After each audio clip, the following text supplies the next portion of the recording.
Doctor Shafiqur Rahman সাহেব অনেক বছর আগে ওনার সাথে দেখা হয়েছিল। আমার মনে 2003 বা 2004 আমি হার্ট সার্জারিতে ওসমানী মেডিকেল কলেজ সিলেটে একটা বক্তৃতা দিয়েছিলাম। উনি আমাকে জড়ায় ধরছিলেন। এটা উনার মনে আছে যে আমি আপনার সাথে অডিটোরিয়ামে দেখা হয়েছিল। তখন ফরেন অর্থমন্ত্রী ছিলেন সাইফুর রহমান। তো যাই হোক, অনেক লম্বা গল্প, অনেক ফিনান্স মিনিস্টার, এবং তারপরে বহু অকেশনে দেখা হয়েছে। হঠাৎ করে শুনলাম যে টেলিভিশনে যে উনি বক্তৃতা দিতে গিয়ে পড়ে গিয়েছিলেন। তো তখনই আমার পাশে যে ছিলেন আমি বলছেন ইসিজি করা উচিত। তো কেউ জানি ব্লাড প্রেশার দেখতেছিলেন, সব দেওয়ার টেকিং কেয়ার। এনিওয়ে, আমার যেটা মেইন উদ্দেশ্য বলার বা এখানে আপনাদের সামনে আসার, যে ডাক্তার শফিকুর রহমানের সাহেবের মতন একজন ব্যক্তি, রাজনৈতিক পরিচয়, ডাক্তার এবং সমাজসেবী এক ভদ্রলোক, যিনি যাকে ডাক্তার সমাজ খুব ভালোভাবে চেনে। উনি যে ইউনাইটেড হসপিটালে অপারেশন করছেন এটা কিন্তু খুব বড় কথা না। উনি যে ডাক্তার জাহাঙ্গীরের কাছে অপারেশন করছে এটাও কিন্তু তেমন বড় কথা না। সবচেয়ে বড় কথা যে উনি বাংলাদেশে অপারেশন করছেন, that is the main thing. এই কনফিডেন্সটা উনি আমাদের উপরে পেয়েছেন, এইটা হলো সবচেয়ে বড় জিনিস। যে উনি চিন্তা করছেন যে আমি বাংলাদেশের ডাক্তারের কাছে করব। দেখবেন যে অনেক বড় বড় লোক, আমাদের পার্শ্ববর্তী প্রেসিডেন্ট হয়েছেন, দেশেই অপারেশন করে, এবং দেশে অপারেশন করাতে কি হয়, বাংলাদেশের মানুষের ভিতরে বা সেই দেশের মানুষের ভিতরে জাগ্রত সৃষ্টি হয়, এবং এইটা ডাক্তার সমাজকে অনেক প্রভাবিত করে, অনেক ইনভলভ করে। এই জিনিসটা ডক্টর শফিকুর রহমান করছেন। তো ওই দিন এনজিওগ্রাম করার পরে মমিনুজ্জামান আমাকে ফোন করলেন, এবং উনি ফোন করে আমার সাথে বললেন যে আপনাকে একটু দেখতে হবে।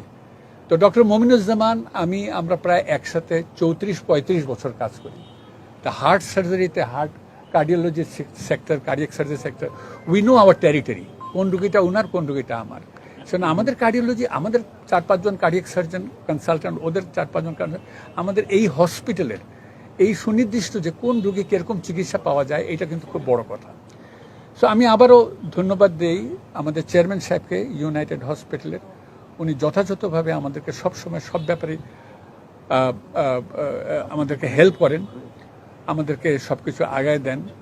যা যখন চাই তখন তা ওনারা আমাদেরকে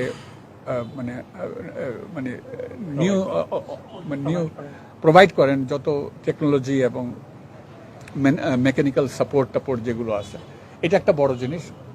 তবে সর্বোপরি আমি মনে করি যে, আমি বিশ্বাস করি যে এই কনফিডেন্সটা যদি বাংলাদেশে আমরা ডাক্তারদের তরফ থেকে জনগণকে দিতে পারি, কথাটা যেটা অনেক আগেই বলি, আমি সবসময় এখনও বলি একই কথা, যে বাংলাদেশের মানুষ বাংলাদেশের ডাক্তারকে দিয়ে একটা রিজনেবল প্রাইসে, রিজনেবল পাশে সুষ্ঠু চিকিৎসা হোক, এবং at the end of the day ওরা যেন মনে করে, ওরা যেন তাদের নাগরিকত্ব নিয়ে গর্ববোধ করে, ওরা যেন বাংলাদেশে আমরা নাগরিক এইটা নিয়ে তারা গর্ববোধ করে যে আমরা নাগরিক, আমরা একটা অল্প পয়সায় বা সুনির্দিষ্ট পয়সায় একটা সুষ্ঠু চিকিৎসায় আমরা সেরে উঠছি। আমাদের কষ্ট করে বিদেশে যেতে হচ্ছে না। অনেক আগে, আজকে থেকে 2003 সনে না 4 সনে একটা ইংরেজি পত্রিকায়, আমার মনে নেই, অবজারভার নাকি সামথিং, হার্ট ফাউন্ডেশন, আমরা যখন প্রথম হার্ট সার্জারি শুরু করি ব্রিগেডিয়ার মালিকের নেতৃত্বে, তখন আসলে কত শত কোটি টাকা ফরেন কারেন্সি সেভ হয়েছে বাংলাদেশে। So that was a day যখন ওই যে মুজাহিদ সাহেব এরা সবাই আসতো। তো আমার কথা হলো যে এই আস্থাটা আমাদেরকে দেখা উচিত। আচ্ছা, ওনার অপারেশনটা ইনশাল্লাহ খুব ভালো হয়েছে। 2 নম্বর হলো আমরা ওনাকে একটু ভিন্ন রকম যতটা ভালো পারছি, যেটা সবচাইতে রিসেন্ট টেকনোলজিক্যাল অ্যাডভান্সমেন্ট, 2টা ধমনী দিয়ে অপারেশন করা, লিমা এটা দিয়ে অপারেশন করতে পারছি। 3 নম্বর কথা, ওনাকে 3টা বাইপাস করার কথা ছিল, আমরা মোট 4টা বাইপাস করছি, যেন ওনার কোনো দিকে কোনো সমস্যা না হয় ইনশাল্লাহ। এবং অ্যানেস্থেশিয়া দিয়ে ডক্টর শহীদ ছিল এবং ওনার টিম এবং আমার কার্ডিয়াক সার্জারি সব টিম সুষ্ঠুভাবে কোনো কমপ্লিকেশন ছাড়া অপারেশন শেষ করেছে। এবং আমি আশা করি উনি 7 দিনের দিন বাসায় চলে যাবেন ইনশাল্লাহ। এবং আমি মনে করি আইসিইউতে ওনার স্টে হবে 2 দিন, দরকার হলে 3 দিন বা 4 দিন, যতদিন লাগে। But everything went very smoothly ইনশাল্লাহ।